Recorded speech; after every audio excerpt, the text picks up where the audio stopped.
Kuz oqshomi edi. Sinf bo'sh, jimjit. Nigora daftarlarni yig'ishtirib o'tirar. Shu payt eshik sekin ochilib, direktor Rustam aka kirib keldi. Siz yana kech qolibsiz, dedi u mayin jilmayib.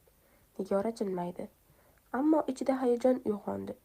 U qog'ozlarni olib shoshilib turganida muvozanatini yo'qotib yubordi. Rustam aka tezda yetib kelib, uni belidan quchoqlab, o'ziga tortdi. Nigora ko'zlarini yumdi. Yuragi qattiq ura boshladi. Direktor asta egilib, uni lablaridan o'pdi. O'sha lahza ikkalasining hayotini butunlay o'zgartirdi. Keyingi kunlarda ular ko'pincha kutubxonada yoki bo'sh sinfxonalarda uchrashib, sirlarni yashirib kelishdi. Har safar belidan quchoqlab, lablaridan o'pish orqali yurakdagi ehtiroslarni yashira olmadilar. Ammo sir uzoqqa cho'zilmadi. Bir kuni ular kutubxonada yonma-yon turganida eshik kutilmaganda ochildi. Ularning hamkasblaridan biri ko'rib qoldi. Mish-mishlar tezda butun maktabga tarqaldi. Rustam aka direktorlik lavozimidan ketishga majbur bo'ldi.